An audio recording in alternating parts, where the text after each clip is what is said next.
All right, we just talked a little bit about stance. Now we want to talk about what you do after you get in that stance. You got to have a direction to go.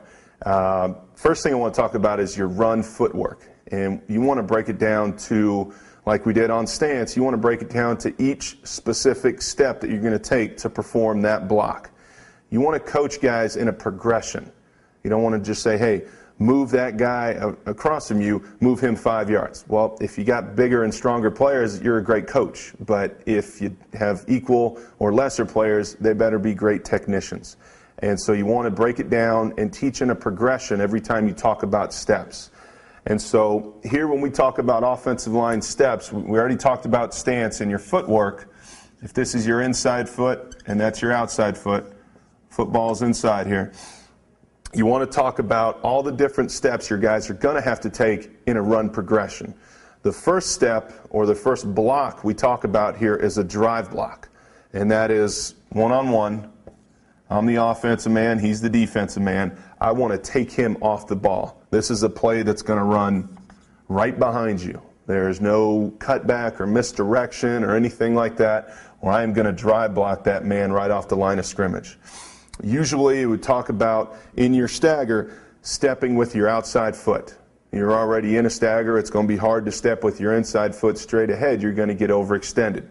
So we talk about gaining some ground on this man on the defensive side of the ball. You want to gain a 6-inch step. Now, obviously, these drawings are a little bit, aren't to scale, but you get an idea of you never want to be overextended as an offensive lineman, because when I overstride, I stand up, and everything in the game of offensive line is leverage. So I want to be underneath that defensive man as much as I possibly can.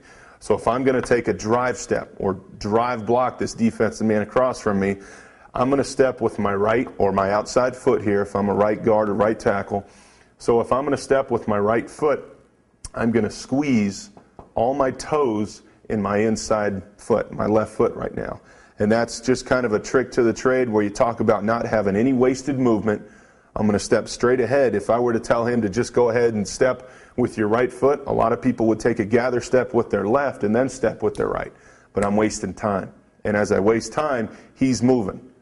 So we don't want to make any wasted movements. So I'm going to squeeze all the toes in my shoe. You can talk to your guys about grabbing the grass with their toes, giving them little coaching buzzwords, things that they can think about when you're teaching them your run progression. So as I take this first drive step, I want it 6 inches.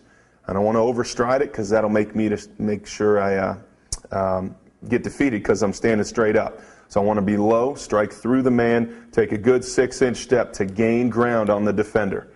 Okay, you want to see what you're going to hit. Now it's crucial in teaching youth, Pop Warner level, high school level, whatever level it is, teaching introductory offensive line play, that you talk about good body position. You don't want guys standing up. You don't want them hitting with the crown of their head. Last thing you want is to have your guy get injured. Now, it's the nature of the game. It's a violent game out there. But please, if you're coaching guys for the first time, talk to them about seeing what they hit. Offense and defensive line play, it's physical. Their big bodies moving. It's, it can get, pretty violent in there, but you want to talk about having good body position. You always want to see what you hit. You want to have your guys see through their face mask, see through the, looking up through their helmet, through their face mask to see what they hit.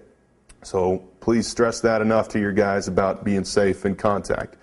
6-inch step, you want to gain ground, squeezing your inside foot, driving straight ahead. As you're making that first step, your hands should not wind up.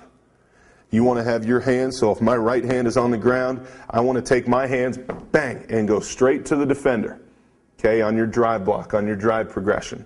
Hands probably won't make contact until you get your second step in the ground. So I've taken my first step here. My second step will be with my inside foot. I've now gained 12 inches. I've gained 12 inches on the defender, okay? Usually that's where you're going to get your contact, hopefully on your second step. 2 steps. You want to get into the man, and now I talk to my guys all day. The man who gets his third step in the ground is the one who wins the line of scrimmage. Because if this defender is taking 1-2 steps, there's going to be a stalemate. There's going to be a stalemate between 2 men that aren't trying to get body position on either side. You want to go straight down the middle of them as your aiming point. There's going to be a stalemate. You want to get your third step into the ground. That is proven to be the first guy that gets their third step in the ground is going to win the line of scrimmage.